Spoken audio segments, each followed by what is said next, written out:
الحمد لله نحمده ونستعينه ونستغفره ونؤمن به ونتوكل عليه ونعوذ بالله من شرور أنفسنا ومن سيئات أعمالنا من يهده الله فلا مضل له ومن يضلله فلا هادي له ونشهد أن لا إله إلا الله وحده لا شريك له ونشهد أن سيدنا مولانا محمدا عبده ورسوله أما بعد قال الله تعالى ولله على الناس حج البيت من استطاع إليه سبيلا ومن كفر فإن الله غني عن العالمين وعن ابن عمر رضي الله تعالى عنهما أن رسول الله صلى الله عليه وسلم قال بني الإسلام على 5 شهادة أن لا إله إلا الله وأن محمد رسول الله وإقام الصلاة وإيتاء الزكاة وحج البيت وصوم رمضان۔ اللہ جل شانہ کا ارشاد ہے، اللہ کے لیے لوگوں پر بیت اللہ کا حج فرض ہے جو وہاں تک جانے کی طاقت رکھتا ہو۔ ومن کفر، اور جس نے کفر کیا، بے شک اللہ بے نیاز ہے دنیا والوں سے۔ ومن کفر فإن اللہ غنی عن العالمین۔ آج جو مسائل ہیں، جو باتیں ہیں، وہ سارے کے سارے مسائل اور اس کا تعلق حج سے ہے، کیونکہ عنقریب اب حج کی عبادت شروع ہو رہی ہے، اور مہینے جو اس وقت چل رہے ہیں وہ حج ہی کے مہینے ہیں۔ حج کے 3 مہینے ہیں، شوال، ذی قعدہ اور ذی الحجہ کے 10 دن، یہ حج کے مہینے کہے جاتے ہیں، یعنی 2 مہینے اور 10 دن۔ حج ایک اہم عبادت ہے۔ شریعت مطہرہ نے حج کو فرض قرار دیا ہے۔ جس کے پاس آنے جانے کا خرچہ ہو اور اسی کے ساتھ وہاں جائیں تو اپنے گھر والوں کی کفالت کا خرچہ بھی ہو، یعنی گھر پہ اگر گھر والوں کو چھوڑ رہے ہیں تو ان کا خرچہ ہو، یا ساتھ لے جاتے تو وہاں کا خرچہ ہو۔ اگر انسان کے پاس اتنی استطاعت ہے تو اس صورت میں اس کے اوپر حج فرض ہو جاتا ہے۔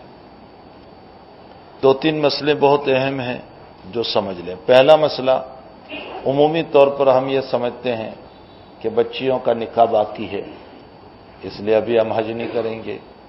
یہ غلط ہماری سوچ ہے۔ ایک انسان کے اوپر جب حج فرض ہو گیا، جب اس کے پاس آنے جانے کا مسئلہ ہے اور وسعت اس کے اوپر ہو چکی ہے تو حج اپنی جگہ پر فرض ہو جاتا ہے۔ بچیوں کے نکاح کا ایک دوسرا مسئلہ ہے، بچوں کے نکاح کا ایک دوسرا مسئلہ ہے، یہ رکاوٹ نہیں بنے گا ہمارے حج کے لیے۔ اور جو آدمی محض اس بنیاد پر کہ میری بچیوں کا نکاح باقی ہے، بچوں کا نکاح باقی ہے، اور حج نہیں کرتا، تو پھر اس صورت میں آنے والے فریضے کو ٹالنا بہت ممکن ہے کہ پھر آئندہ موقع ملے نہ ملے، اور سال پورا ہونے سے پہلے اور اگلے سال کے آنے سے پہلے انتقال ہو گیا تو ذمے میں ایک حج باقی رہ جائے گا، ایک اہم فریضہ باقی رہ جائے گا۔ اس لیے اس مسئلے کو بہت یاد رکھیں کہ بچیوں کا نکاح اور بچوں کا نکاح یہ اس مسئلے سے کوئی تعلق نہیں رکھتا۔ ایک انسان کے پاس آنے جانے کا اگر خرچہ موجود ہے تو پھر اور گھر والوں کی کفالت ہے تو پھر اس صورت میں اس کے اوپر حج فرض ہو جاتا ہے۔ نمبر 2، بعض انسان یہ سوچتے ہیں کہ وہاں کا سارا کاروبار اور جو خریدنے کا خرچہ ہے وہ بھی سب اس میں شمار کرتے ہیں، حالانکہ خریدنے کا خرچہ اس میں داخل نہیں ہے۔ انسان کے پاس اتنی استطاعت ہو، یہاں سے جائیں اس کے ٹکٹ کا نظام پورا کا پورا ہو، وہاں جائیں تو رہنے کا نظام، اس کے لیے جو کرائے کا پیسہ لگتا ہے وہ اس کے پاس ہو، وہاں جائیں تو کھانے کا نظام، اور پھر اسی کے ساتھ اب آج کل کے اصطلاح میں کہہ لو تو معلم کا دراف، اس لیے کہ حج کے 5 دن اور جو ٹرانسپورٹ کا جو خرچہ ہوگا کہ مکے سے مدینہ اور مدینے سے پھر جدہ آنا، تو یہ ٹرانسپورٹ کا خرچہ یہ معلم کے ذمہ ہوتا ہے۔ تو چونکہ معلم کو ہمیں درافت دینا پڑتا ہے، تو ایک انسان کے پاس ٹکٹ کا خرچہ، اسی طرح اس کے ویزا کا خرچہ، اسی طرح اس کے وہاں قیام کا خرچہ اور اسی طرح معلم کا دراف۔ اگر اتنے پیسے اس کے پاس ہے اور اس سے کچھ زائد تاکہ اپنی اور ضرورتوں کو پورا کر لے تو اس کے اوپر حج فرض ہو جاتا ہے۔ خریدنے کا مسئلہ اس میں داخل نہیں ہے، ہمارا پیٹ تو 5 لاکھ کی خریداری سے بھی بھرنے والا نہیں ہے، تو ظاہر سی بات ہے کہ پھر انسان یہ سوچے گا کہ ایک آدمی کے پاس 5 لاکھ سے زائد ہو تبھی جا کر کے حج فرض ہوگا، حالانکہ یہ مسئلہ نہیں۔ ہاں یہ ضرور ہے کہ اس وقت حج بہت مہنگا ہو گیا اور آئے دن مہنگا ہوتا جا رہا ہے، دن بدن مہنگا ہوتا جا رہا ہے، بیچارے ان لوگوں کے لیے جو وہاں کی بڑی تمنائیں رکھتے ہیں، لیکن مسائل ایسے ہیں کہ جس کی بنیاد پر وہ حج کے لیے نہیں جا سکتے۔ یوں کہہ لیجئے کہ آج کل یہ کاروبار بنا لیا گیا ہے، چاہے وہ حج کمیٹی کا مسئلہ ہو، چاہے وہ اور گروپ والوں کا مسئلہ ہو، یہ ایک کاروبار سا بن گیا ہے۔ حج کمیٹی سے متعلق بھی آپ دیکھ لیں، میں نے ایک مرتبہ بیٹھ کر ویسے ہی سروے کیا کہ جب وہ اعلان کیا جاتا ہے کہ بھئی ہم جو ہے اس وقت سے فارم قبول کرنا شروع کریں گے، اب وہ جو فارم بھرے جاتے ہیں، ایک مثال کے طور پر وہ لوگ لینے والے ہوتے ہیں مثلا 15,000 آدمیوں کو، 10,000 آدمیوں کو، 7,000 آدمیوں کو، جو ان کا کوتا ہوگا اتنے آدمی کو لیتے ہیں، لیکن فارم جو بھرے جاتے ہیں وہ 20,000، 25,000، 30,000، 40,000 اتنے سارے فارم بھرے جاتے ہیں، اور جب فارم بھرے جاتے ہیں تو 200 روپے فارم فی ہوا کرتی ہے، اور یہ 200 روپے تو بہرحال آپ کے جانے والے ہی ہے۔ اب مان لو کہ اگر 25 سے 30,000 آدمیوں نے فارم بھرے تو اس صورت میں 30 کا ڈبل کر دو 100 روپے کے حساب سے، کافی پیسے تو اسی میں جمع ہو گئے۔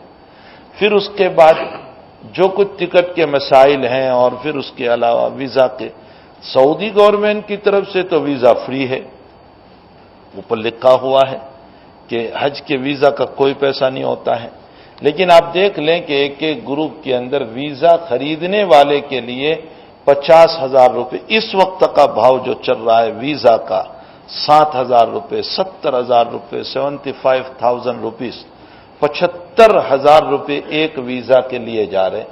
پھر اسی کے ساتھ ٹکٹ کا مسئلہ ہے کہ پہلے سے گروپ میں بنائی جانے والی ٹکٹ تو سستی پڑتی ہے، لیکن ادھر ظاہر کیا جاتا ہے کہ 45,000 ہے، 40,000 ہے وغیرہ۔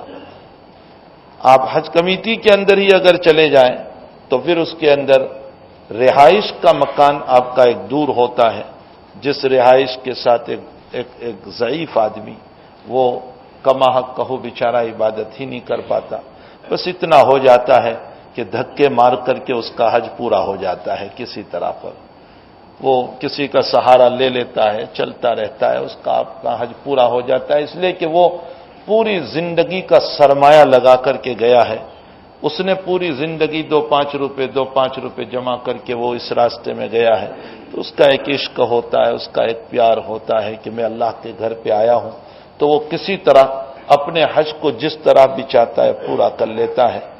تو ایک طرف اس کے اپنے مسائل ہے، اس کی ضعیفی ہے، اس کے ساتھ دور کی رہائش ہے، اس کے لیے بار بار حرم میں آنا مشکل ہے۔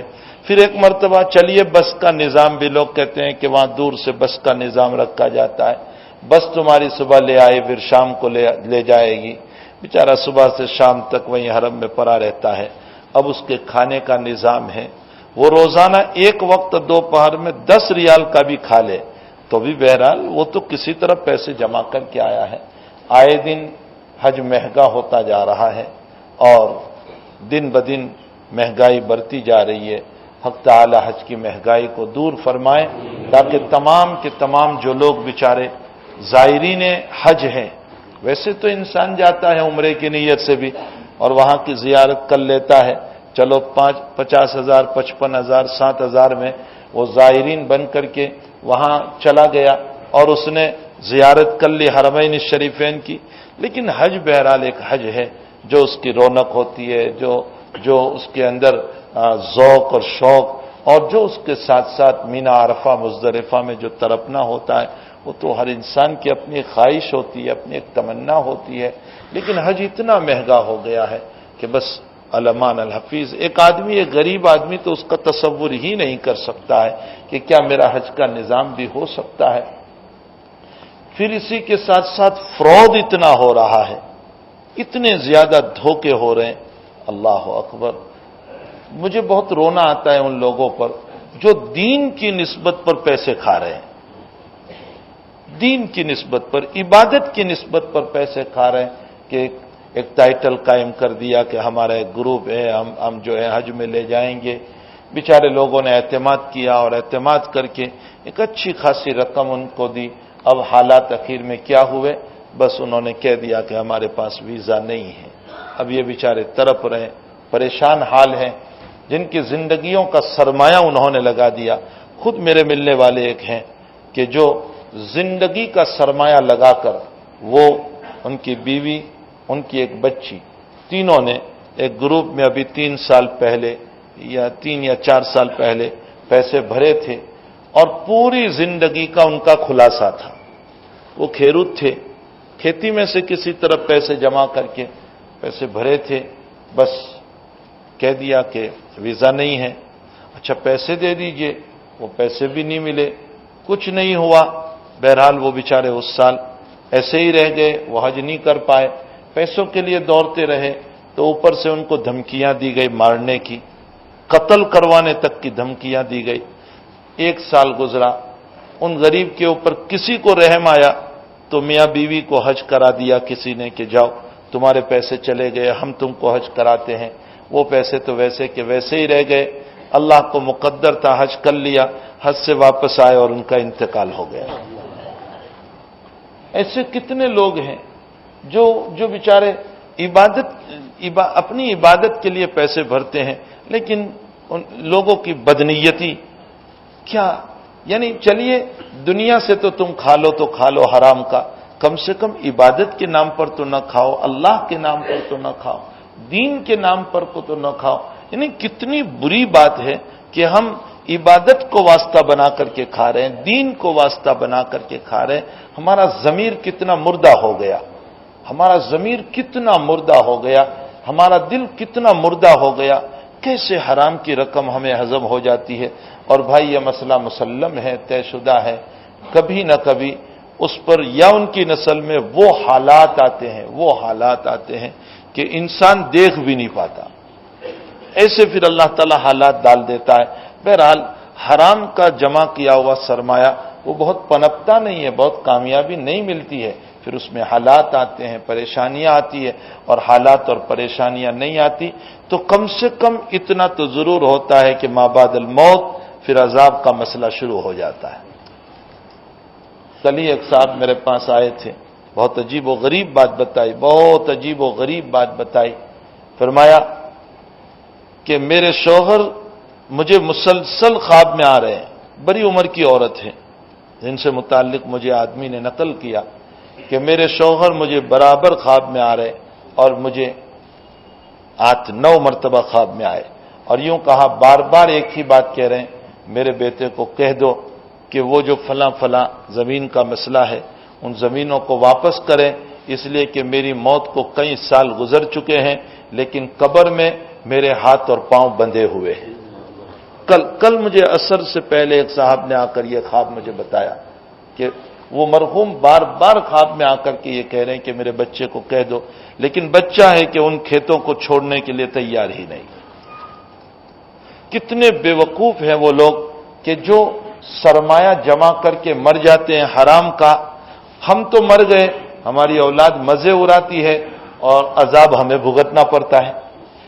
یہ عقل کہاں ہے ہماری؟ ہم تو بے وقوف ہیں کہ حرام کا مال جمع کیا ہم نے، اور جمع کر کے ہم مر گئے، ہمیں کچھ نہیں ملا، اور ہماری اولاد عیاشیاں کر رہی ہے۔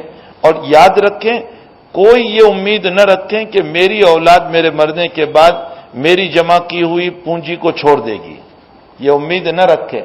ہم اپنی حیاتی میں جو کر سکتے ہیں وہ کر لیں، حلال کے راستے سے بھی، حرام کے راستے سے بھی جو لیا ہے اس کو چھوڑنا چاہیں اپنی حیاتی میں چھوڑ دیں، اور حلال کے راستے سے بھی اللہ کے راستے میں ہم جو خرچ کرنا چاہیں اپنے ہاتھوں سے خرچ کر دیں۔ اولادوں سے زیادہ امیدیں وابستہ نہیں کی جا سکتی۔ تو بہرحال حج ایک بہت اہم عبادت ہے، بہت اہم عبادت ہے۔ حق تعالی شانہ نے حج کو زندگی میں 1 مرتبہ فرض فرمایا، زندگی میں ایک ہی مرتبہ۔ روایت آگے آ رہی ہے، حضرت ابو ہریرہ رضی اللہ تعالیٰ عنہ فرماتے ہیں کہ خطبنا رسول اللہ صلی اللہ علیہ وسلم، حضور نے ہم کو خطبہ دیا، اور اس خطبے میں ہم کو یوں ارشاد فرمایا، ایھا الناس قد فرض اللہ علیکم الحج فحجوا، اللہ کے بندو، اللہ نے تم پر حج کو فرض کیا ہے، تم حج فرض کرو، حج فرض کو ادا کرو۔ تو مجمع میں ایک صاحب بیٹھے ہوئے تھے، انہوں نے عجیب سوال کیا اللہ کے حبیب پاک صلی اللہ علیہ وسلم سے، اقل عام یا رسول اللہ، ہر سال حج کرنا ہوگا؟ اصل میں ان صحابی کے سوال کرنے کی وجہ یہ تھی کہ انہوں نے یہ دیکھا کہ جب انسان مالدار ہوتا ہے تو ہر سال زکوٰۃ آتی ہے، تو وہ یہ سمجھے کہ پھر ہر سال حج بھی آتا ہوگا، اس لیے انہوں نے یہ سوال کیا کہ اللہ کے حبیب ہر سال حج ہے؟ حضرت چپ بیٹھے رہے۔ تھوڑی دیر کے بعد انہوں نے پھر سوال کیا، اللہ کے حبیب ہر سال حج کرنا فرض ہے؟ حضرت پھر خاموش رہے۔ تھوڑی دیر کے بعد پھر ان صحابی نے سوال کیا، اللہ کے حبیب ہر سال حج کرنا فرض ہے؟ حضرت خاموش رہے۔ پھر اس کے بعد حضرت نے ایک جملہ فرمایا، نبی اکرم صلی اللہ علیہ وسلم نے فرمایا، لو قلت نعم لوجبت، اگر میں ہاں کہہ دیتا تو ہر سال حج فرض ہو جاتا، اور پھر آگے فرمایا لما استطعتم، پھر تم نبھا نہ پاتے۔ کس کے بس میں ہے کہ ہر سال حج کرنے جائے؟ جوان ہر سال حج نہیں کر پاتا، برے کہاں حج کر پائیں گے؟ وہ مینا میں چلنا، وہ عرفہ، وہ مزدلفہ، سواریوں کی تکلیف اور پریشانیاں اور حالات، اور بہت دیر تک کھڑے رہنا، اور جو ہے چلنا، ہر ایک کے بس کا نہیں ہے۔ اللہ کے حبیب نے فرمایا اگر میں ہاں کہہ دیتا تو پھر تم پر ہر سال حج فرض ہو جاتا اور تم اس کو نبھا نہ پاتے۔ پھر حضرت نے فرمایا دیکھو ذرونی ما ترکتکم، میں جتنی بات کہہ دوں اور آگے کچھ نہ بولوں تو تم مجھے چھوڑ دو، تم سوالات نہ کرو مجھے۔ کیوں؟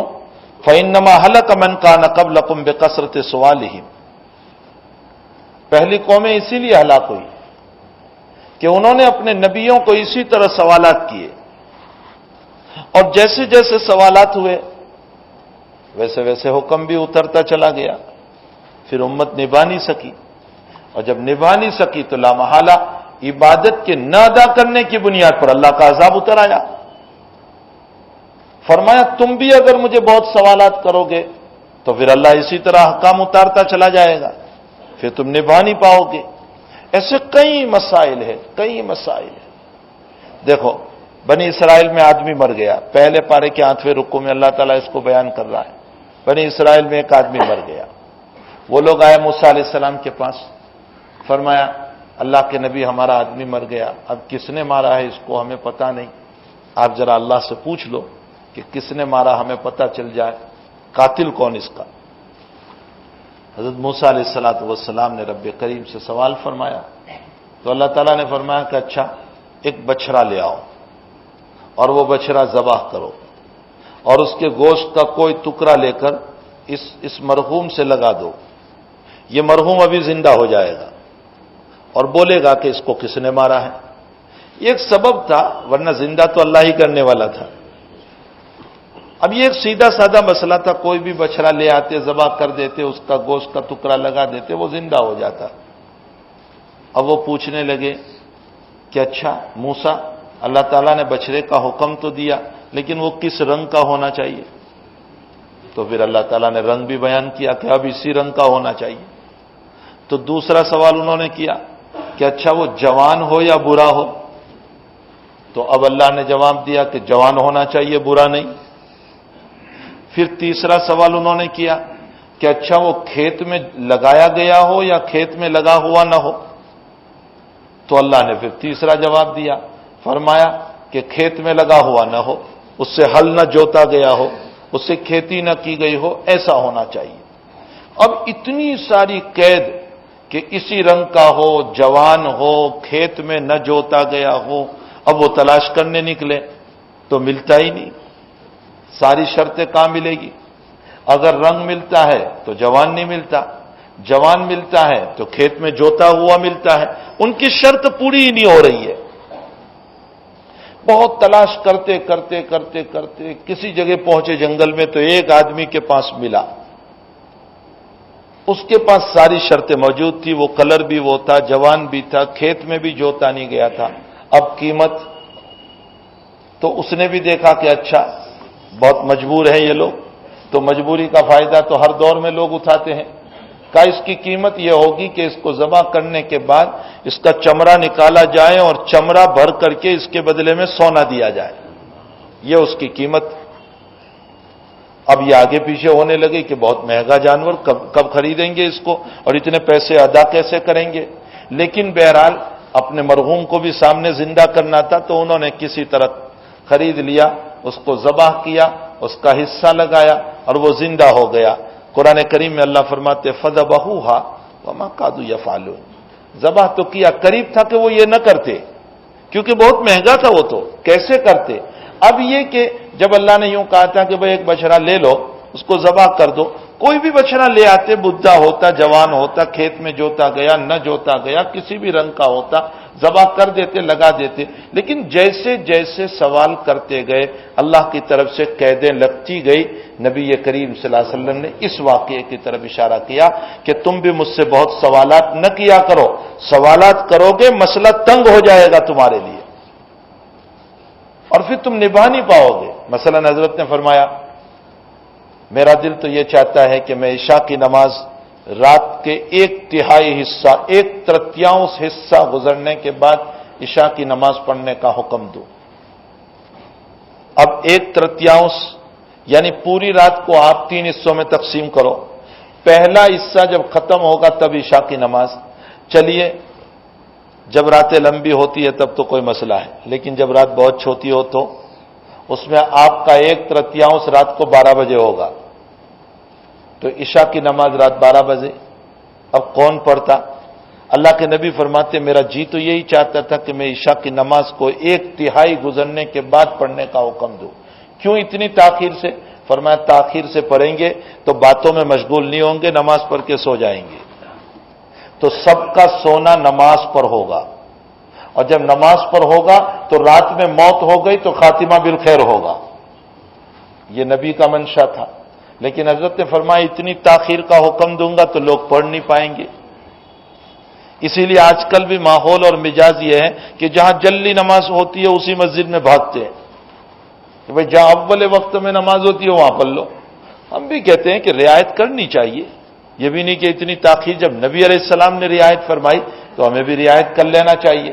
تو حضرت نے فرمایا کہ لوگ نماز پڑھ نہیں پائیں گے۔ ایک مرتبہ حضرت نے فرمایا لولا ان اشق علی امتی لامرتهم بالسواک عند کل صلاۃ، میری امت پر گرانی نہ ہوتی، تکلیف نہ ہوتی، پریشانی نہ ہوتی تو میں حکم دیتا کہ ہر نماز کے موقع پر مسواک فرض ہے، مسواک کی فرضیت۔ لیکن فرمایا اگر میں فرض کروں گا تو نبھا نہیں پاؤ گے، اس لیے حضرت نے فرض، جب سنت ہے اور لوگ مسواک نہیں کر رہے تو فرض ہوتا تو کون مسواک کرتا؟ کتنا فرض ہمارے چھوٹ جاتے۔ اسی طرح نبی علیہ السلام نے رمضان المبارک کے اندر 3 راتوں تک تو آئے، مسجد سے باہر نکلے، اعتکاف میں نماز پڑھی، صحابہ نے بھی پیچھے پڑھی۔ 4تھی رات کو حضرت نے جو اپنا اعتکاف کا خیمہ تھا اسی میں نماز پڑھ لی، باہر نہیں نکلے، اور صحابہ رات بھر انتظار کرتے رہے کہ حضرت ابھی نکلیں گے، ابھی نکلیں گے، ابھی نکلیں گے۔ رات گزر گئی، فجر کی نماز کے بعد حضرت نے فرمایا میں رات میں تمہارے انتظار کو دیکھ رہا تھا لیکن میں جان بوجھ کر نہیں آیا۔ حضرت نے فرمایا میں جان بوجھ کر نہیں آیا۔ کیوں؟ فرمایا 3 دن میں نکلا، تم میرے پیچھے آئے، بڑے شوق سے تم نے پڑھی، اب اسی طرح میں نکلتا رہتا، تم میرے پیچھے رات میں شوق سے پڑھتے رہتے۔ یہ تراویح تھی، کہیں تمہارے شوق کو دیکھ کر اللہ فرض نہ کر دے، اگر فرض ہو جاتی تو صحابہ تو پڑھ لیتے، پچھلے لوگ نہ پڑھ پاتے۔ حضرت نے پچھلوں کی رعایت کرتے ہوئے فرمایا کہ میں نے اپنے حجرے میں پلی باہر نہیں آیا۔ دیکھیے امت کی رعایت فرمائی۔ کتنے مسائل ایسے ہیں کہ جس میں حضرت نے فرمایا کہ میں جس مسئلے کو بیان نہ کروں اس میں تم کیلو کال نہ کرو، بہت پوچھو مت۔ اور ویسے بھی بہت پوچھنے کی ممانعت ہے شریعت میں بھی، بعض لوگوں کی عادت یہ ہوتی ہے چھوٹی چھوٹی باتوں میں بھی مسئلے بس ہر وقت فتوے. بعض لوگوں کو فتوے کا ہیضہ ہو جاتا ہے، جب دیکھو فتویٰ. حالانکہ نبی کریم صلی اللہ علیہ وسلم کا ایک فرمان بڑا عجیب ہے، استفت قلبک. حضرت نے فرمایا سب سے بڑا مفتی تیرا دل ہے. تم مفتی سے پوچھنے تو جا رہے ہو، لیکن تیرے دل سے ہی پہلے پوچھ لے کہ یہ میں جو کر رہا ہوں وہ جائز ہے یا ناجائز. اندر سے وہ خود ہی کہے گا کہ ناجائز ہے. وہ مفتی تو صرف سامنے جو لکھا ہوا ہے اس کو دیکھ کر فتویٰ دے گا، لیکن میرا دل تو سب میری کیفیت کو جانتا ہے کہ میں کس طرح حلال کو حرام کرنے کی کوشش کر رہا ہوں اور حرام کو حلال کرنے کی کوشش کر رہا ہوں. میرا دل تو اندر سے ساری باتیں جانتا ہے. تو حضور نے فرمایا سب سے بڑا مفتی تیرا دل ہے. تو پہلے اپنے دل کو پوچھ لے، پھر مفتی کے پاس پوچھنے جانا. اب ہر مسئلے کے اندر اگر ہم بال کی کھال نکالتے رہیں گے تو یاد رکھو کھانا بھی جائز نہیں ہوگا اور 1 روپیہ بھی جائز نہیں ہوگا. میں آپ کو مثال دوں. قدیم زمانے میں، یہ تو اب مشینریوں کی زمانہ آ گیا کہ ٹریکٹر کے ذریعے سے اور مشینوں کے ذریعے سے وہ گیہوں کو صاف کیا جاتا ہے اور جو ہے جواری کو نکالا جاتا ہے کہ اندر میں جواری وہ ڈال دیے اس کی بالیاں اور جواری ایک طرف ہو گئی، بھوسی ایک طرف ہو گئی. گیہوں کا مشین اب لگایا جاتا ہے، وہ گیہوں کے پورے اندر میں ڈال دیے جاتے ہیں. گیہوں ایک طرف نکلتے ہیں، بھوسی ایک طرف. کسی زمانے کے اندر ہم نے اپنے بچپن میں خود دیکھا ہے کہ اس زمانے میں کھلیان میں جواری کو ڈالا جاتا تھا اور جوار کو ڈال کر اس کے اوپر بیل گھماتی تھی. تم لوگ تو یہاں شہر میں رہتے ہو، تمہیں اتنا پتہ نہیں ہوگا. جو دیہات میں رہتے ہیں ان کو پتہ ہے کہ وہ کھلیان میں باہر جو گاؤں سے باہر ہوتی ہے وہاں جوار کو ڈال کر اس کے اوپر بیل گھماتی تھی. تو بیل چلتے رہتے تھے یہاں تک کہ جوار کے دانے اندر سے نکل جاتے تھے. تو اب جب بیل چلتے تھے تو وہ پیشاب بھی کرتے تھے، اس کے اوپر پیشاب بھی کرتے تھے، اور وہ پیشاب والے جوار اور وہ پیشاب والے گیہوں وہی سب کھانا کھاتے تھے. اس لیے کہ پیشاب کو روکنے کہاں جائیں گے؟ وہ جانور جو پیشاب کر رہا ہے تو اس کو روکنے کون جائے گا؟ اور کون ایسا برتن ہوتا ہے کہ اس موقع پر وہ برتن کو لے کر کے اس کے پیشاب کو بھر لے؟ تو وہ پیشاب اندر کرتا رہتا تھا. وہی جوار لوگوں کے پاس جاتی تھی اور وہی گیہوں لوگوں کے پاس جاتے تھے اور سب کھاتے تھے. اب اگر تم اس کی تہ میں جاؤ تو جوار کا ایک دانہ بھی کھانے کا جواز نہیں ہوگا. اچھا، اب آپ دیکھیے یہ جتنے پیسے ہمارے پاس کاروبار میں، دکان میں، بزنس میں، مکانوں میں ہر جگہ آ رہے، یہ تمام کے تمام پیسے تو اصل میں ریزرو بینک سے ہو کر ہی آ رہے. ریزرو بینک کے علاوہ تو پیسے نکل نہیں سکتے، تو ریزرو بینک سے ہی پیسے تو نکل رہے. اور بینک چاہے ریزرو ہو، چاہے اسٹیٹ بینک ہو، چاہے بینک آف انڈیا ہو، چاہے دنیا کی کوئی بھی بینک ہو، پرائیویٹ ہو یا گورنمنٹ بینک ہو، بہرحال تمام بینکوں کا کاروبار تو سودی کاروبار ہے. اور جب سودی کاروبار ہے تو ریزرو بینک سے لے کر نیچے تک ساری بینکوں کے کاروبار تو سودی ہے. اب جتنے پیسے آ رہے ہیں وہ بینک سے پاس ہو کر کے ہی تو آ رہے ہیں. اب تم بال کی کھال نکالنے جاؤ گے تو پھر تمہارے لیے 1 پیسہ بھی استعمال کرنے کی ہدایت نہیں ہو سکتی، اس لیے کہ یہ تو بینک سے نکل کر آئے، اس کو استعمال کیسے کریں گے؟ اس لیے فقہا نے یہ فرمایا کہ بہت زیادہ پوچھ تاچھ نہ کیا کرو. ہاں، مسائل کے خلاف بھی نہ کرو، شریعت کے خلاف بھی نہ کرو. جو آپ کا دل کہہ رہا ہے کہ یہ جائز نہیں تو نہیں. سود جو صراحتاً آ رہا ہے بینک سے وہ حرام ہے. لیکن اب آپ کاروبار میں بیٹھے ہوئے اور کاروبار میں بیٹھ کر 1 روپے کی چیز 2 روپے میں بیچی اور آپ کو 1 روپیہ نفع ملا. اب اس پر بھی کوئی شکوک قائم کرنا، کوئی شک قائم کرنا، جیسے بعضوں کا مزاج ہوتا ہے کہ شک اس طرح قائم. اسی لیے حضرت امام ابو یوسف رحمۃ اللہ علیہ عجیب و غریب بات فرماتے ہیں جو علامہ سرخسی رحمۃ اللہ علیہ نے مبسوط میں لکھی. امام ابو یوسف رحمۃ اللہ علیہ فرماتے ہیں کہ کسی کو کوئی چیز ملے تو اس کو لقطہ کہا جاتا ہے. لقطہ کا معنی گری پڑی چیز. انسان کو گری پڑی چیز ملے تو پھر اس صورت میں اس کو اعلان کرنا چاہیے. اب کب تک اعلان کریں؟ تو امام ابو حنیفہ رحمۃ اللہ علیہ فرماتے ہیں کہ 1 سال اعلان کرو. امام مالک رحمۃ اللہ علیہ فرماتے ہیں کہ چیز کو دیکھ کر اعلان کرو.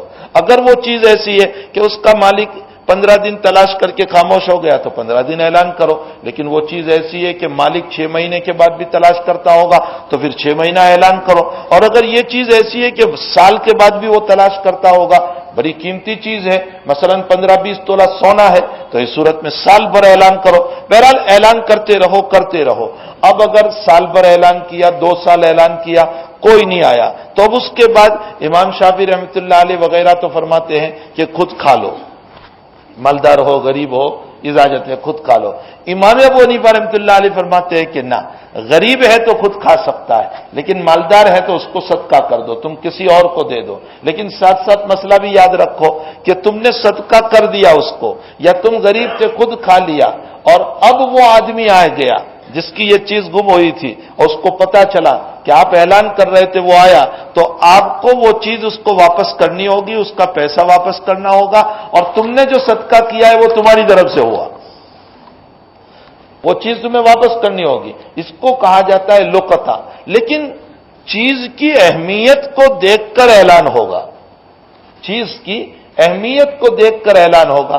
اب کسی کو 5 روپے ملے، مثلا 5 روپے کی اس وقت کوئی اہمیت نہیں ہے، 2 روپے کے سکے کی اس وقت کوئی اہمیت نہیں ہے، 5 روپے 2 روپے اس کی کوئی اہمیت ہی نہیں، راستے میں گرے پڑے 2 روپے ہوتے ہیں، کوئی اٹھانے کے لیے بھی تیار نہیں ہوتا، تو یہ 5 روپے کا سکہ 2 روپے کا سکہ اس کی کوئی اہمیت نہیں ہے۔ تو جس کی کوئی اہمیت نہ ہو اس کا اتنا زیادہ کوئی اعلان کرنے کی ضرورت نہیں ہے، وہ اٹھا کر کے کسی کو دے دو، راستے میں کوئی مل گیا، کوئی فقیر تھا، کوئی غریب تھا، کوئی کسی کو بھی آپ دے دو، اس کو اعلان نہیں کرنا ہے۔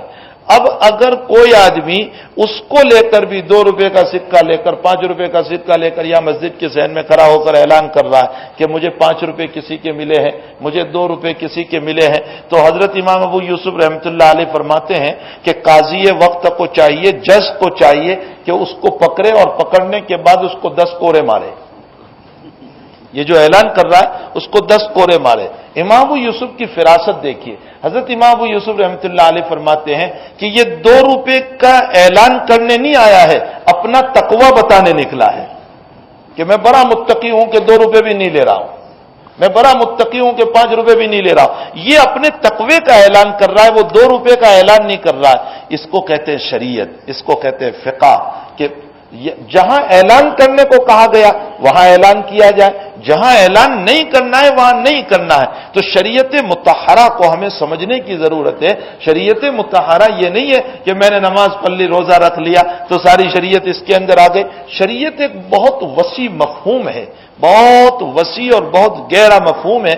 بہرحال میں یہ کہہ رہا تھا کہ بہت زیادہ سوالات بھی نہیں کرنے چاہیے، اس لیے کہ جتنے سوالات کرتے چلے جاؤ گے اتنے ہی مسائل میں ہم پھنستے چلے جائیں گے، اور فَذَبَحُوهَا وَمَا كَادُوا يَفْعَلُونَ کا مسئلہ ہوگا کہ پوچھ کر کے مسئلہ تو معلوم کیا، اب دل میں آیا کہ اتنا سارا تو مجھ سے نہیں ہو سکتا ہے، تو اس سے بہتر تو پوچھتا ہی نہیں اتنے سارے مسائل کو، تو پریشانیوں میں بھی مبتلا نہ ہوتا۔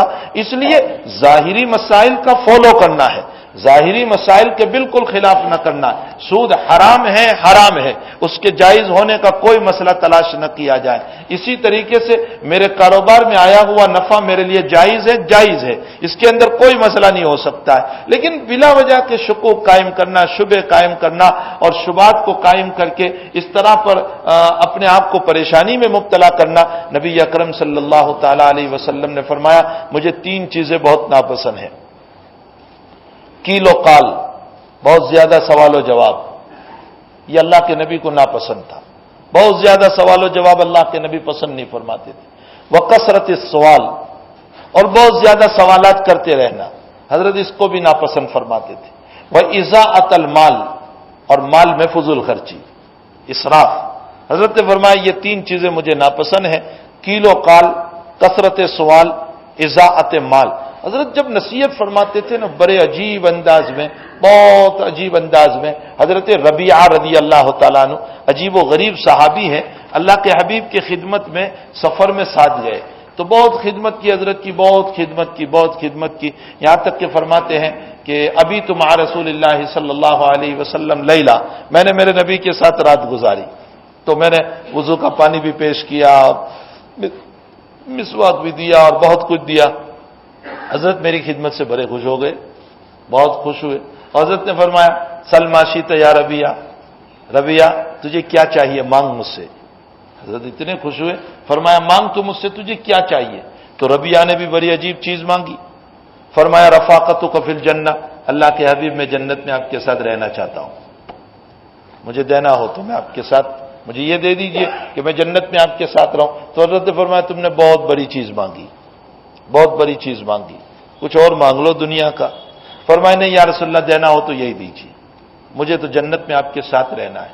تو حضرت نے فرمایا ائنی علی نفسک بکثرۃ السجود، بہت پیارا جواب دیا، ائنی علی نفسک بکثرۃ السجود، فرمایا تم خوب سجدے کرو، خوب نمازیں پڑھو، تمہارے خوب نمازوں کے ذریعے سے اللہ تعالیٰ تمہیں جنت میں تمہارے نبی کے پڑوس میں رکھے گا۔ آج ہم دعا کرتے رہتے ہیں کہ اللہ نبی کی رفاقت نصیب فرما، نبی کی رفاقت نصیب فرما، نبی کے پڑوس میں رہنا نصیب فرما، لیکن عمل تو ہم سے ہوتے نہیں۔ جو عمل کرنے چاہیے جس سے نبی کی رفاقت جنت میں ملے گی، وہ عمل تو ہم سے ہوتے نہیں، بس ہم صرف دعا ہی کے رہ گئے ہیں، باقی دوا تو ہم سے ہوتی نہیں کہ چلو کچھ عبادت بھی کر لیں، کچھ سجدے بھی کر لیں، کچھ اللہ کو راضی بھی کر لیں، کچھ نفلیں بھی پڑھ لیں۔ آج ہی میں نے اپنے بچوں کو بخاری شریف میں ایک بات آئی تو میں نے کہا امام بخاری رضی اللہ تعالیٰ عنہ فرماتے ہیں کہ میں پوری دنیا میں گھومتا رہا اور روایتوں کو جمع کیا، اور جمع کرنے کے بعد پھر فرماتے ہیں کہ میں مسجد نبوی میں، مسجد حرام میں، حرم مکی میں بیٹھا، اور فرمایا کہ میں نے مجموعہ روایات کو وہاں پر لکھا، لیکن کس طرح لکھا؟ فرمایا استخرت من اللہ تبارک و تعالی، میں نے استخارہ کیا ہر روایت پر استخارہ کیا کہ یہ روایت صحیح ہے یا نہیں، یہ روایت، حالانکہ پہلے ساری تحقیق کر چکے ہیں کہ اس کے جتنے راوی ہیں وہ سب صحیح ہے، سب ثقہ ہے، سب عادل ہیں، سب تقوی والے ہیں، ساری تحقیق ہو چکی ہے، لیکن پھر بھی اب کتاب لکھنے بیٹھے تو 6 لاکھ حدیثوں میں سے یہ روایتیں لکھی ہے، قریباً 9000 روایتیں، 9082 روایتیں بخاری شریف میں ہیں، تو 6 لاکھ حدیثوں میں سے چن کر اتنی روایتیں بخاری شریف میں لکھی۔ فرمایا میں ہر روایت پر اللہ سے استخارہ کیا، وصلیت رکعتین، اور ہر روایت پر میں نے 2 رکعت نماز پڑھی، حتی تیقنت، جب تک مجھے یقین نہیں ہو گیا وہاں تک میں نے بخاری میں اس روایت کو جگہ نہیں دی۔ تو میں نے بچوں سے کہا کہ 9000 روایتیں لکھی ہے اور ہر روایت پر 2 رکعت پڑھی، تو 9 کو ڈبل کر لو، 18000 رکعتیں پڑھی۔ یہ تو نفل نماز پڑھی 18000 رکعتیں۔ ہمارا حال یہ ہے کہ عشاء کی 2 رکعت نفل نہیں پڑھی جاتی، جو 2 رکعت نفل ہے نا وہ ہم سے نہیں پڑھی جاتی، وہاں صرف روایت کو کتاب میں لینے کے لیے 18000 رکعتیں پڑھی، پھر اللہ ان کی کتاب کو مقبولیت کیوں عطا نہیں کرے گا؟ ظاہر سی بات ہے، من کان للہ کان اللہ لہ، جو اللہ کا ہو جاتا ہے اللہ اس کا ہو ہی جاتا ہے، یہ ایک مسلم مسئلہ ہے کہ جو اللہ کا ہوتا ہے اللہ تعالیٰ بھی اس کا ہو جاتا ہے۔ تو بہرحال حج ایک عظیم ترین عبادت ہے، عظیم ترین۔ تو روایت میں وہ صحابی نے کہا یا رسول اللہ ہر سال، حضرت 3 مرتبہ انہوں نے سوال کیا، خاموش رہے، اس کے بعد فرمایا جب میں کوئی بات وضاحت نہ کروں تو خاموش رہو، اگر میں ہاں کہہ دیتا تو پھر اللہ ہر سال فرض کر دیتا اور تم نبھا نہ پاتے، اور تم سے پہلی قوم اسی طرح ہلاک ہو گئی کہ انہوں نے اپنے نبی سے بہت سوالات کیے، بکثرت سوالہم و اختلافہم علی انبیائہم، بہت سوال کیے اور پھر نبی کی باتوں میں اختلاف کر لیا، کریں نہ کریں، کریں نہ کریں، نتیجہ یہ ہوا کہ اللہ کا عذاب ان پر آیا۔ فَإِذَا أَمَرْتُكُمْ بِشَيْءٍ فَأْتُوا مَا اسْتَطَعْتُمْ وَإِذَا نَهَيْتُمْ عَنْ شَيْءٍ فَدَعُوهُ، میں تمہیں کسی کام کا حکم دوں اپنی طاقت کے مطابق کر لو، اور اگر میں جن کاموں سے منع کروں اس سے تم رک جاؤ۔ دیکھو نبی نے ایک جملہ استعمال فرمایا، میں جن کاموں کا تمہیں حکم دوں اپنی طاقت کے مطابق کر لو، یہ نہیں کہ میں نے حکم دیا تو اب تمہیں زبردستی اپنی ذات پر ظلم کر کے کرنا پڑے گا، نہیں۔ نبی علیہ السلام نے ہمیں حکم دیا، دیکھو تہجد اعلیٰ نماز ہے، سنت نماز ہے، حضرت نے فضائل بیان فرمائے، حضرت کے لیے فرض تھی، تہجد کی نماز، لیکن امت کے لیے سنت ہے۔ اب حضرت نے فرمایا تم پڑھو گے تو تمہارے لیے فائدہ ہوگا، رات میں اللہ تمہاری طرف متوجہ ہوگا وغیرہ وغیرہ۔ لیکن حضرت جب تہجد پڑھتے تھے تو اتنی لمبی کہ پاؤں مبارک میں ورم آ جاتا تھا، حتی فتت قدمہ، کبھی کبھی خون نکلنے لگتا تھا۔ حضرت تو بہت لمبی پڑھتے تھے۔ امت کو یہ نہیں کہا کہ تم اتنی لمبی پڑھو، مستطعتم، تمہاری طاقت کے مطابق پڑھو۔ اسی لیے میں کہتا ہوں کہ اس وقت ہمارے وہاں 4:50 پر صبح صادق ہو رہی ہے۔ میں نہیں کہتا ہوں کہ آپ 3 بجے سے کھڑے ہو جاؤ، نہیں، میں کہتا ہوں آپ کو 4:10 پر اٹھو اور آپ 15-20 منٹ استنجا وضو سے فارغ ہو جاؤ، پھر بھی آپ کے پاس 20 منٹ رہے گی۔ ان 20 منٹ کے اندر آپ مختصر صورتوں ہی سے اس تہجد کو پڑھ لو، حق تعالی شان ہو اس تہجد کو بھی ضرور قبول کر لے گا۔ نبی علیہ السلام فرماتے ہیں اذا امرتکم بشیء فاتوا ما استطعتم، تمہاری قوت کے مطابق، تمہاری طاقت کے مطابق تم پڑھو۔ نبی علیہ السلام ہم پر بوجھ ڈالنا نہیں چاہتے، لا یکلف اللہ نفسا الا وسعها۔ جبھی تو مسئلہ تھا کہ حضرت معاذ ابن جبل نے جب لمبی نماز عشاء کی پڑھا دی، لمبی نماز، اور وہ صحابی کھیت سے آئے تھے، بہت تھکے ہوئے تھے، صبح سے شام تک کھیت میں کام کر کے آئے تھے۔ اب انسان کھیت میں کام کرتا ہے، اور پھر اس زمانے کے کھیت جہاں دھوپ بھی سخت عرب کی، پھر کھانے پینے کا خاص کوئی نظام بھی نہیں، وہ بیچارے کچھ کھجور کھا لیتے ہوں گے، کیا کرتے ہوں گے، اور رات دیر سے آئے، اور پھر ادھر معاذ ابن جبل نے لمبی نماز سورہ بقرہ شروع کر دی۔ تو صحابی بیچارے تھکے ہوئے تھے، پیچھے سے نماز توڑ دی، اکیلے پڑھ کے چلے گئے، معاذ سے نماز توڑ دی اور اکیلے پڑھ کر چلے گئے، اور دوسرے دن حضور کو جا کر شکایت کر دی کہ یا رسول اللہ معاذ اتنی لمبی نماز پڑھاتے ہیں، ہم تھکے ہوئے ہوتے ہیں، ہماری رعایت نہیں کرتے۔ میں اچھا، حضرت نے معاذ کو بلایا، بہت ڈانٹا، اور ڈانٹتے ہوئے فرمایا یا معاذ افتان فتان فتان، 3 مرتبہ، معاذ تم میری امت کو فتنے میں ڈالتے ہو۔ پھر حضرت نے فرمایا اذا زلزلت الارض پڑھو، ایسی صورتیں بتائی مثال کے طور پر، فرمایا ایسی صورتیں پڑھو، کیوں؟ فإن فيكم الضعيف والمريض وذا الحاجة، تمہارے پیچھے ضعیف بھی ہوں گے، تمہارے پیچھے بیمار بھی ہوں گے، اور تمہارے پیچھے ضرورت مند بھی ہوں گے، کسی کو کوئی ضرورت ہوگی، ان کی رعایت کرو، اور ان کی رعایت کرتے ہوئے نماز پڑھاؤ، تاکہ ضعیفوں کو بھی پریشانی نہ ہو، مریضوں کو بھی پریشانی نہ ہو، اور ضرورت مندوں کو بھی پریشانی نہ ہو۔ یہ اور بات ہے کہ آج کل تو کرسیوں کا نظام ایسا ہو گیا ہے کہ ضعیف بڑے آرام سے پڑھ رہا ہے کہ تجھے جتنا لمبا پڑھنا ہو پڑھ لے، ہم تو تھاٹ سے یہاں بیٹھے ہوئے ہیں۔ مریضوں کا بھی یہ حال ہے، ضعیفوں کا بھی، اور نماز بھی پڑھتے تو یوں ٹیک لگا کر پڑھتے ہیں۔ نہیں میرے بھائیوں، کرسی کی اجازت ضرور فقہا نے دی ہے، میری اپنی ذاتی رائے تو یہی ہے کہ انسان کو کسی طرح ہمت کر کے زمین پر بیٹھ جانا چاہیے، اس لیے کہ زمین سے اقربیت رہے گی، تواضع رہے گی، عاجزی رہے گی۔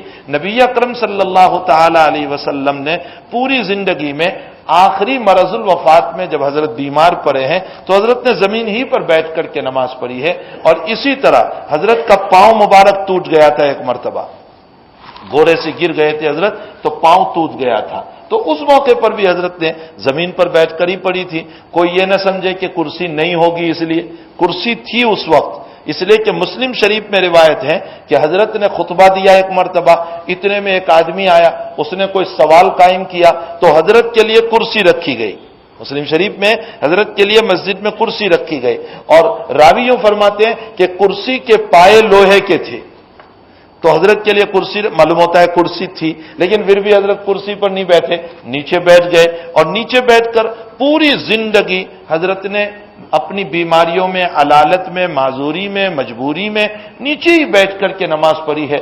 اولا افضل یہی ہے کہ انسان اتباع سنت میں نیچے بیٹھ جائے، پاؤں نہیں مڑ سکتے یوں لمبے کر دے، قبلے کی طرف متوجہ کر دے، پاؤں کو قبلے کی طرف رکھ دے، کوئی حرج نہیں۔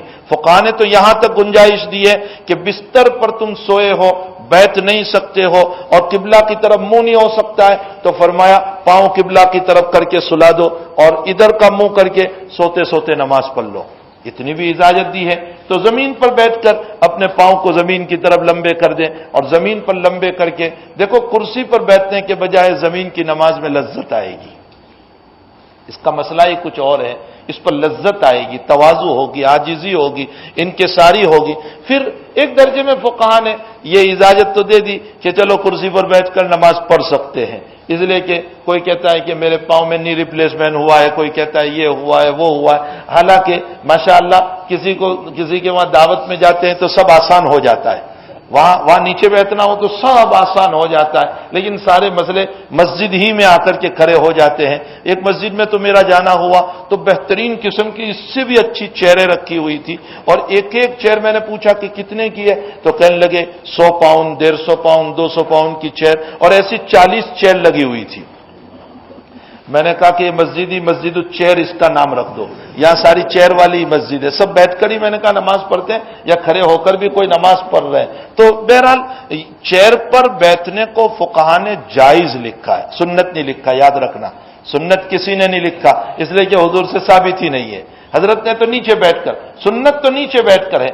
تاہم مجبوریوں کی بنیاد پر فقہا نے جب چیئر پر بیٹھ کر نماز کی اجازت دی تو اس پر کچھ تواضع کے ساتھ تو پڑھیں. ہم یوں ٹیک لگا کر کے نماز پڑھیں گے، اس کا مطلب تو یہ نکلا کہ اللہ کے سامنے بڑے جسارت کے ساتھ نماز پڑھ رہے ہیں. نہیں، یوں جھک کر کے تھوڑے سے ہمیں نماز پڑھنا چاہیے. بہرحال کرسیوں کے بھی مسائل ہے، کرسی پر بیٹھ کر کے نماز پڑھنے کے بھی. اللہ تعالیٰ ہمیں ذوق والی نماز پڑھنے کی توفیق عطا فرمائے، شوق والی نماز پڑھنے کی توفیق عطا فرمائے. ہم نے کتنی مسجدوں میں جوانوں کو بھی دیکھا کہ جب بیان ہوتا ہے، تقریر ہوتی ہے یا ویسے ہی، تو وہ چیئر پر بیٹھ کر قرآن پڑھنے کے لیے بیٹھ جاتے. ارے بھائی، اس میں تمہیں کیا تکلیف ہو گئی کہ تم چیئر پر بیٹھ کر قرآن پڑھ رہے ہو؟ کا مقصد ذرا اوپر اچھا لگتا ہے. اللہ ہو، یعنی اللہ کے گھر میں جو مقام تواضع. دیکھو مسجد کا نام مسجد رکھا گیا. مسجد کیوں رکھا گیا؟ سجدے کی جگہ. مسجد کا معنی ہوتا ہے سجدے کی جگہ.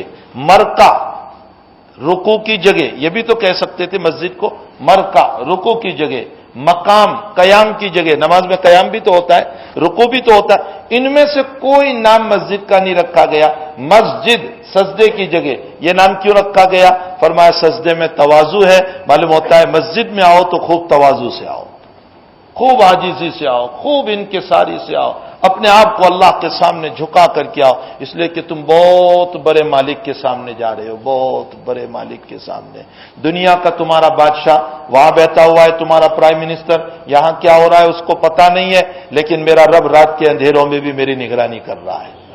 تو ہمیں ان ربک لبالمرصاد، ان ربک لبالمرصاد، اللہ تیرے گھات میں لگا ہوا ہے. مرصاد کا معنی تاک میں. جیسے شکاری ہوتا ہے نا، وہ جب شکار کرنے کے لیے جاتا ہے تو ہرن بھاگتا ہے تو وہ تاک میں لگا ہوا ہوتا ہے کہ ذرا نکلے اور میں تیر چلاؤں، میں گولی چلاؤں اس کے اوپر، اس کو مرصاد کہتے ہیں. اللہ نے یہ لفظ اپنے لیے استعمال کیا، ان ربک لبالمرصاد. ترجمہ ہے میں برابر تیری تاک میں لگا ہوا ہوں، تو ایک سیکنڈ کے لیے بھی میری آنکھوں سے ادھر ادھر نہیں ہو سکتا ہے.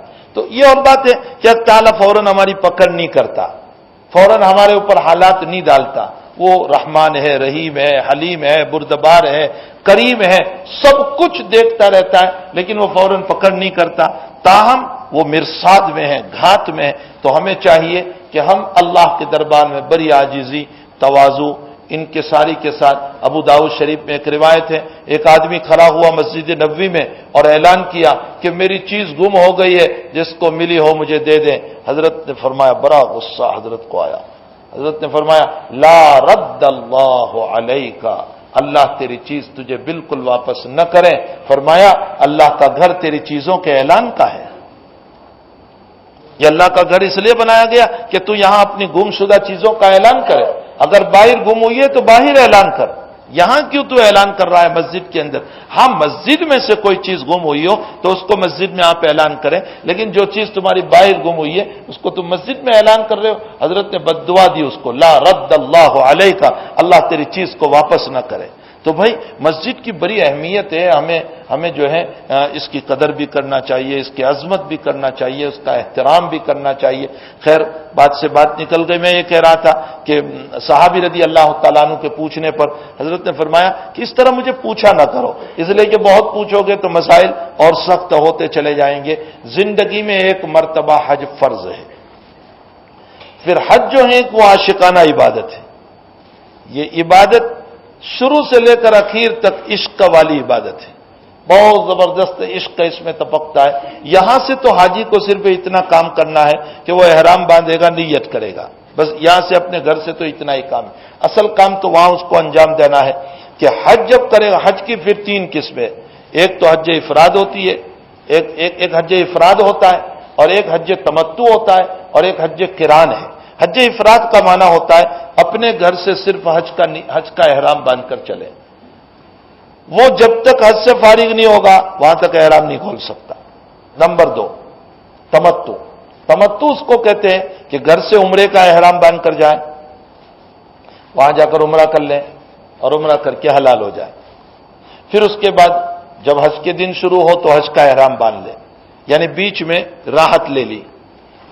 اور حج قران, حج قران اس کو کہتے ہیں کہ انسان یہاں سے حج کے لیے چلے تو عمرہ اور حج دونوں کی نیت.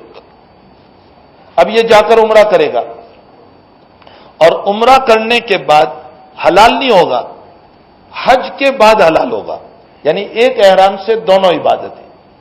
جس نے افراد کیا پہلا حج, صرف حج کیا, عمرہ ساتھ میں نہیں, تو اس کو شکر کا جانور ذبح نہیں کرنا ہے, جس کو دم شکر کہا جاتا ہے. لیکن جس نے تمتع کیا یا جس نے قران کیا اس کو شکر کا جانور حج کے بعد دینا ہوگا. اس کے بدلے میں کہ اللہ تعالیٰ نے حج کے ایام میں ایک سفر میں 2 عبادتیں ادا کرنے کی توفیق عطا فرمائی. جاتے ہی عمرہ کیا, عمرے کے بعد حج کیا, تو اس کو دم شکر دینا پڑے گا, تمتع ہو تو بھی اور قران ہو تو بھی. اب سنو افضل کیا ہے.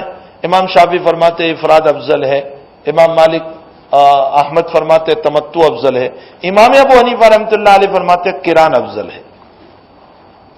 اچھا, اس بات میں محدثین متفق ہے کہ نبی علیہ السلام نے قران کیا تھا, حضرت کا حج قران کا تھا.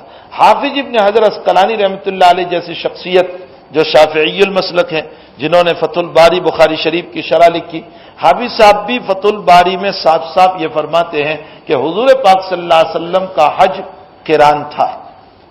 یعنی حج نے آپ نے دونوں ہی ایک احرام میں ادا کیے, آپ نے عمرہ بھی ادا کیا, حلال نہیں ہوئے, پھر حج ادا کیا اور حج کے بعد حلال ہوئے. اس لیے امام ابو حنیفہ فرماتے ہیں کہ افضل قران ہے, اگرچہ تمتع میں راحت ہے.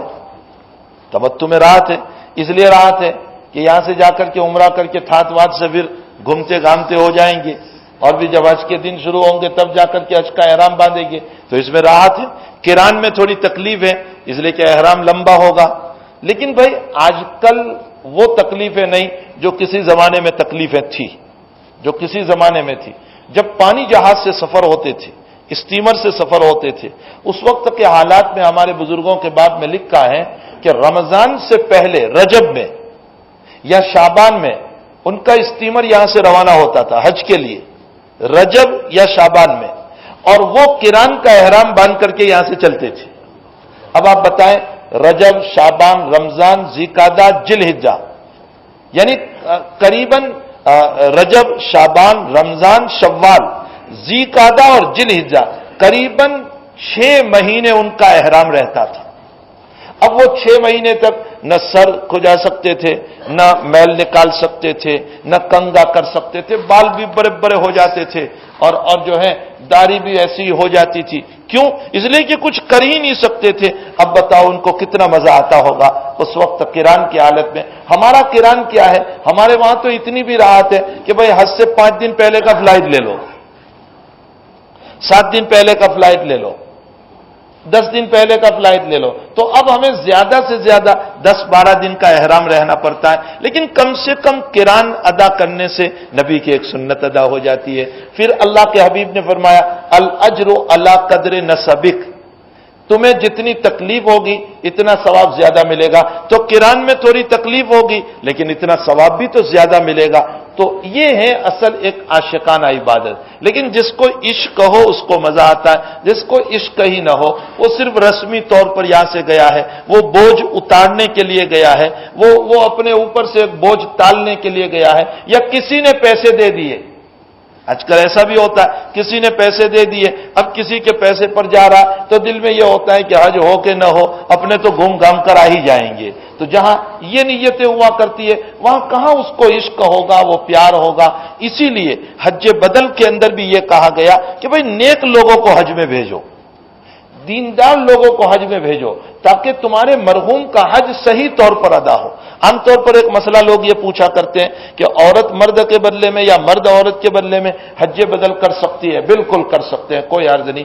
مرد کا حج بدل عورت کر سکتی ہے، عورت کا حج بدل مرد کر سکتا ہے۔ ایک عورت آئی نبی کریم صلی اللہ علیہ وسلم کے پاس حجۃ الوداع کے موقع پر، فرمایا یا رسول اللہ میرے والد صاحب کا انتقال ہو گیا اور میرے والد صاحب نے حج نہیں کیا، اگر وہ زندہ ہوتے تو ضرور حج کرتے، تو میں ان کی طرف سے حج کر سکتی ہوں؟ حضرت نے فرمایا تیرے باپ کا قرضہ باقی ہوتا تو ادا کرتی کہ نہیں؟ فرمایا ہاں ضرور۔ فرمایا یہ بھی ایک قرضہ ہے، یہ حج تیرے باپ پر فرض تھا اور نہیں کیا تو قرضہ ہے، تو حج ادا کر لے۔ تو دیکھو بیٹی نے ادا کیا باپ کی طرف سے، معلوم ہوتا ہے کہ عورت مرد کی طرف سے، مرد عورت کی طرف سے حج بدل ادا کر سکتے ہیں۔ پھر ایک مسئلہ لوگوں میں بہت مشہور ہے اور وہ یہ ہے کہ حج بدل وہی کر سکتا ہے جس نے پہلے حج کیا ہو اپنا۔ یہ مسئلہ نہیں ہے۔ امام شافعی رحمۃ اللہ علیہ کے وہاں ہے کہ پہلے اپنا حج کیا ہو وہ حج بدل کرے۔ حنفیہ کے وہاں مسئلہ یہ ہے کہ اس نے اپنا حج نہیں کیا تو بھی حج بدل کر سکتا ہے، کوئی حرج نہیں۔ ہاں اولا یہ ہے، اولا کہ پہلے اس نے اپنا حج کر لیا ہو تو اب اس صورت میں کسی کا حج بدل کے لیے جائے تو بہتر ہوگا، اس لیے کہ بھائی جب حج بدل کے لیے جا رہا ہے تو وہاں تک جانے کا اس کو اللہ تعالیٰ نے موقع دے دیا، تو پہلے اس میں صلاحیت تھی تو خود ہی اپنا حج ادا کر لیتا، جب دوسرے کے لیے آیا ہے تو خود ہی اپنا، اولا ہے، بہتر ہے کہ اپنا حج پہلے کر لیا ہو۔ لیکن اگر نہیں کیا اور خود اپنے حج دوسروں کے حج کے لیے چلا گیا تو اس کا حج بدل بھی ادا ہو جائے گا۔ بہرحال یہ دو تین مسئلے ذہن میں آئے جو میں نے عرض کیے، باقی روایتوں کے باب میں اور بھی کچھ باتیں حق تعالی شان ہو، جو حجاج جا رہے ہیں حق تعالی ان کے حجوں کو مبرور بنائے، مقبول بنائے، اور جو بیچارے وہاں کی تمنائیں رکھتے ہیں حق تعالی غیب سے ان کے اسباب پیدا فرما دے، اور اللہ تعالیٰ ان کو غیب سے شکلیں پیدا فرما کر وہاں پر حج کے لیے جانا آسان فرما دے۔ ہر ایک کو تمنا ہوتی ہے حج کے لیے، اللہ تعالیٰ سبھی کی تمنا کو پوری فرمائے۔ ایک سوال ہے کہ بھئی ایک ویب سائٹ چل رہی ہو تو کیا اس کی اجازت کے بغیر کوئی دوسرا اپنی ویب سائٹ وہاں سے باتیں لے کر چلا سکتا ہے؟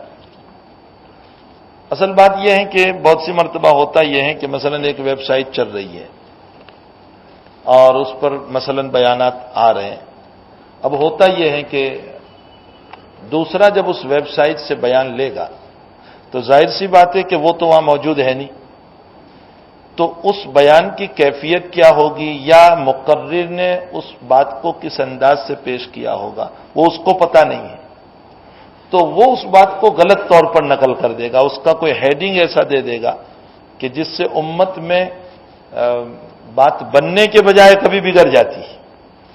مثلا مان لو ایک مثال، ایک ایگزامپل کہ میں نے کوئی بات یہاں کہی، اب یہ مسئلہ جو میں نے بیان کیا یہ ضمناً اب کوئی یہاں موجود نہیں ہے اور وہ اپنی ویب سائٹ چلانا چاہتا ہے اور اپنی ویب سائٹ پر اس مسئلے کو اس انداز سے رکھ دے کہ گویا میں جو ہے کسی اور انداز سے اس کو بیان کر رہا ہوں، تو سننے والے کو نفع کے بجائے نقصان ہو جائے گا۔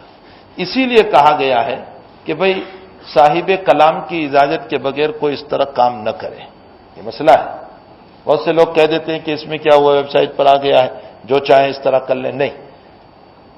پھر خصوصاً جب کہ ایک ویب سائٹ چل رہی ہو، مثلا ایک مثال میں دوں کہ بھئی التبلیغ جو ویب سائٹ چل رہی ہے ہمارے مولوی جنید چلا رہے ہیں، اور اس پر عمومی طور پر میرے بیانات ساجز کے ہوتے ہیں یا ہمارے حضرت مفتی احمد صاحب دامت برکاتہم العالیہ کے، یعنی ان علماء کے جن علماء پر امت کا اتفاق ہے ان کے بیانات ہوتے ہیں۔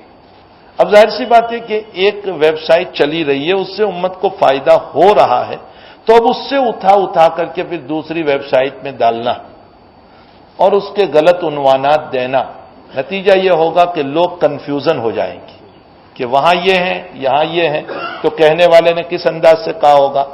اس لیے صاحب کلام کی اجازت کی ضرورت ہوتی ہے کہ اس کو پوچھ لیا جائے۔ اب ہم یہی کہتے ہیں کہ جب ایک ویب سائٹ چل رہی ہے تو خامخواہ کے لیے اس طرح پر دوسری جگہوں پر ان باتوں کو استعمال نہیں کرنا چاہیے غلط ہیڈنگ دے کر، اس سے امت میں نفرتیں پیدا ہوتی ہے، اختلاف پیدا ہوتے ہیں۔ اس لیے کہ ایک مسئلہ میرے سامنے آیا، میں نے یہاں نہیں مرکز پر میں نے بات کہی تھی، اور میں مرکز پر وہ بات بیان میں یہ کہی تھی جمعرات کے اجتماع میں 2 سال قبل یا 1 سال قبل میں نے کہا تھا کہ حضرت معاذ سعد صاحب دامت برکاتہم العالیہ نے ایک بہت اچھی بات فرمائی کہ بھئی اپنے اپنے حلقوں میں علماء کو پوچھ کر، یہ میں نے کہا تھا، علماء کو پوچھ کر کام کرو، اس لیے کہ علماء کو پوچھے بغیر کام کرو گے تو آج لوگ جس طرح چاہیں تمہیں اٹھا لیں گے غلط سلط مسائل کو، چونکہ آج انٹرنیٹ پر غلط سلط ویب سائٹیں بہت چل رہی ہے، تو جوان اسی کو پل لیتا ہے، اب اس کو پتا ہوتا نہیں کہ یہ صحیح ہے یہ صحیح، تو اس صورت میں اپنے علماء سے رجوع کرنا چاہیے۔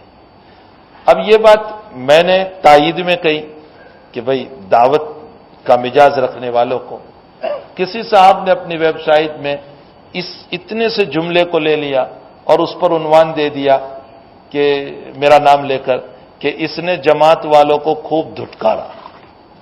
اب کہاں تائید کی بات تھی اور کہاں لگا دیا، تو اس سے امت میں تنافر پیدا ہو جاتا ہے، نفرتیں پیدا ہو جاتی ہے۔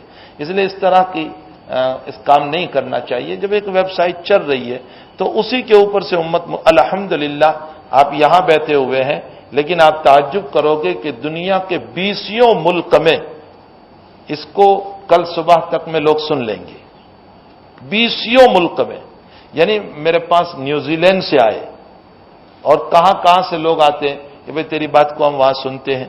میں آپ لوگوں کو جزائے خیر دوں کہ آپ ہی کی برکت سے یہ باتیں پوری دنیا میں پہنچ رہی ہیں، اور کتنے لوگوں نے اپنی اصلاح کی، کتنے لوگوں نے۔ ایک صاحب ہمارے مولوی صاحب گواہ ہیں، یہ ساتھ تھے اور فون آیا کہ میں مکہ میں رہتا ہوں اور قریباً 15 سال سے رہتا ہوں، میں ایک نماز نہیں پڑھتا تھا مکہ میں رہتے ہوئے بھی، صرف جمعہ پڑھتا تھا، صرف جمعہ۔ فرمایا دکان بند کرنے کا وقت آتا تو میں اندر چلا جاتا، باہر سے دکان بند، اندر۔ فرمایا کسی نے سورت کے کسی ساتھی نے، یہاں سے کوئی صاحب گئے ہوں گے، انہوں نے موبائل سے ان کو 1-2 بیان دے دیے، انہوں نے سنے، درس حدیث سنا، اس کے بعد انہوں نے توبہ کی، آج 5 نمازیں وہ حرم شریف میں پڑھتے ہیں۔ ایسے کئی لوگ ہوں گے کہ اللہ تعالیٰ جن کو توفیق دے دیتا ہے، یہ آپ لوگوں کی برکت ہے، یا تعالیٰ اس مجلس کی برکت سے یہاں تو خیر مجھے اور آپ کو فائدہ ہوتا ہی ہے، لیکن دنیا میں بھی بے شمار لوگوں کو فائدہ ہو رہا ہے۔ تو خیر جب ایک ویب سائٹ چل رہی ہے، اس پر باتیں نقل ہو رہی ہے، تو دوسرے ویب سائٹ والوں کو پھر اس طرح کا کام نہیں کرنا چاہیے۔ اللہ تعالیٰ امت کو صحیح سمجھ نصیب فرمائے۔ دوسرا ایک خاص اعلان یہ ہے کہ یہاں پارکنگ کا نظام جو ہے بہت گڑبڑ رہتا ہے، بار بار کہا جاتا ہے کہ بھئی وہ آنے جانے والوں کو بہت تکلیف ہوتی ہے، تو جو احباب پہلے آ جاتے ہیں، نماز سے پہلے جلدی آ جاتے ہیں، تو پیچھے جو اینگلو اسکول کے قریب جو جگہ ہے وہ خالی پڑی ہوتی ہے، وہ لوگ جلدی آتے ہیں تو اپنی گاڑی وہیں رکھ دیں، 2-4 قدم چلنے پڑیں گے، تاکہ پیچھے آنے والوں کو، جو لوگ نماز اپنے اپنے محلوں میں پڑھ کر آتے ہیں، ان لوگوں کے لیے یہاں قریب میں گاڑی رکھنے کی جگہ مل جائے۔ اب جو لوگ جلدی آتے ہیں ان کی گاڑی پہلے ہوتی ہے، تو بعد میں آنے والے کیا کرتے ہیں، راستے ہی میں رکھ دیتے ہیں۔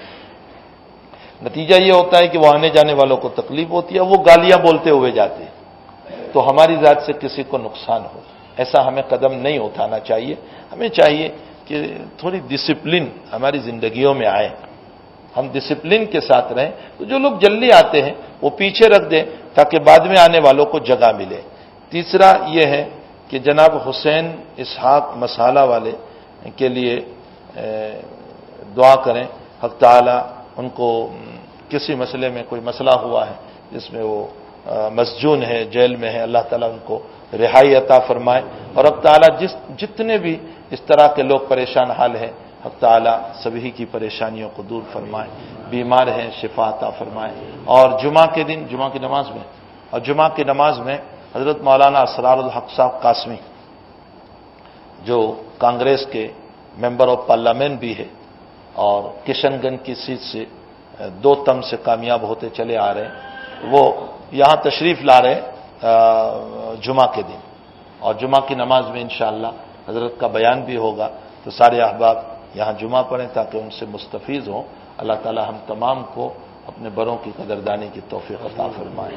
صلی اللہ علی نبی کریم برحمتک یا ارحم الراحمین. درود شریف پڑھ لیجیے. اللہم صلی وسلم دائما ابدا علی حبیبک خیر الخلق کلہم. الحمدللہ رب العالمین والعاقبۃ للمتقین والصلاۃ والسلام علی سید الانبیاء والمرسلین وعلی آلہ وصحبہ اجمعین. اللہ ہمارے گناہوں کو معاف فرما، قصوروں سے درگزر فرما، سیاہ کاریوں سے معافی عطا فرما. اے اللہ جو بیمار ہیں شفا عطا فرما، جو مرحوم ہیں ان کی مغفرت فرما، جو مسجون ہیں ان کو رہائی عطا فرما، جو پریشان حال ہیں ان کی پریشانیوں کو دور فرما. اے اللہ اس مجمع کی جائز تمناؤں کو پوری فرما، سب کی حاجتوں کو پورا فرما، سب کی دلی مرادوں کو پورا فرما. اے اللہ نہ معلوم کیا کیا عزائم ارادے ہوں گے اللہ اس مجمع میں بیٹھنے والے مردوں کے اور عورتوں کے. اے اللہ تو ہی سب کے ارادوں کو جانتا ہے. اے اللہ سب کی جائز تمناؤں کو پوری فرما دے، سب کے کاروبار میں برکت عطا فرما، رحمت عطا فرما. اللہ بہت سارے بھائی اور بہت سارے بہنیں جو بیمار ہیں دعا کی درخواست کی ہے، اللہ ان سب کو شفا عطا فرما، اللہ انہیں عافیت عطا فرما. اللہ بہت سارے تیرے پیارے ہو گئے ہیں، اے اللہ منو مٹی کے نیچے قبر میں سو گئے ہیں، اللہ ان کی مغفرت فرما، ان کی قبروں کو نور سے منور فرما، ان کے درجات کو بلند فرما. اللہ ہمارے والدین کی مغفرت فرما، اللہ والدین کی مغفرت فرما. اللہ ہمارے بیوی بچوں کی مغفرت فرما، ہمارے اہل و عیال کی مغفرت فرما. اللہ ہمارے متعلقین، ملنے والے، تعلق رکھنے والے، محبت رکھنے والے اور ہمارے شاگرد اور ہمارے اساتذہ، اللہ سب کی مغفرت فرما دے، سب کی جائز تمناؤں کو پوری فرما، سب کی حاجتوں کو پورا فرما. اللہ جو حج کو جا رہے ہیں اللہ ان کا جانا آسان فرما، اللہ راستے کی رکاوٹوں کو ختم فرما. اللہ سب کو حج مبرور نصیب فرما، حج مقبول نصیب فرما. اللہ جو تمنا رکھتے ہیں ان کی تمناؤں کو بھی پوری فرما. اللہ غیب سے ان کے اسباب پیدا فرما اور اسباب پیدا فرما کر اللہ حج کے راستے کو آسان فرما دے، اللہ حج کے راستے کو آسان فرما دے. اللہ بہت سارے لوگ اپنی بیٹیوں کی وجہ سے پریشان حال ہیں، اللہ جن کے نکاح نہیں ہو رہے ہیں اللہ ان کے نکاح کا انتظام فرما دے، اور جن کے نکاح ہو گئے ہیں ان کے شوہر ظلم کر رہے، اے اللہ ان کے شوہروں کو رحم دل بننے کی توفیق عطا فرما، کرم دل بننے کی توفیق عطا فرما. میاں بیوی میں محبت عطا فرما، اولاد صالح عطا فرما، اولاد صالح عطا فرما. اے اللہ جو بیچارے ماں باپ اپنی اولادوں سے پریشان حال ہے ان کی اولادوں کو نیک بنا دے، صالح بنا دے، متقی بنا دے، پرہیزگار بنا دے. اللہ بہت سارے بھائی بیچارے قرض میں ڈوبے ہوئے ہیں، اللہ غیب سے ان کے قرض سے نجات کی شکلیں پیدا فرما. اللہ بیچارے روزی روٹی سے پریشان حال ہیں، غیب سے ان کی روزی روٹی کا نظام فرما دے، ان کی نوکری اور جاب کا انتظام فرما دے، سب کی دکانوں میں خوب برکتیں عطا فرما. اللہ حلال کمائی کھانے کی ہمیں توفیق عطا فرما، حرام سے ہم سب کی حفاظت فرما. حلال روزی عطا فرما، حرام سے ہم سب کی حفاظت فرما. اللہ حرام کے دروازوں کو بند فرما دے، حلال کے دروازوں کو خوب کھول دے. اے اللہ ہمارے رگ و ریشے میں حلال کی روزی اتر جائے اس طرح کے اسباب پیدا فرما. ہماری آنکھوں میں نور پیدا فرما، ہمارے ہاتھوں میں نور پیدا فرما، ہمارے بدن میں نور پیدا فرما. تمام طرح کے شرور، فتن، بلایا، مصائب سے پوری حفاظت فرما. اللہ ہمارے ملک میں آئے دن قحط پڑتا رہتا ہے، قحط سے حفاظت فرما. اے اللہ اسلام کو بدنام کرنے کے لیے غلط سلط باتیں چلتی ہے، اے اللہ اسلام کا بول بالا فرما، اسلام کی حفاظت فرما، مسلمانوں کی حفاظت فرما. اے اللہ ہم تمام کو بھی اخلاق کے ساتھ رہنے کی توفیق عطا فرما. ہماری دعاؤں کو اپنے فضل و کرم سے اس مجلس کے مخلصین کی آمینوں کے ساتھ قبول فرما. آمین یا رب العالمین. وصلی اللہ علی النبی الکریم برحمتک یا ارحم الراحمین.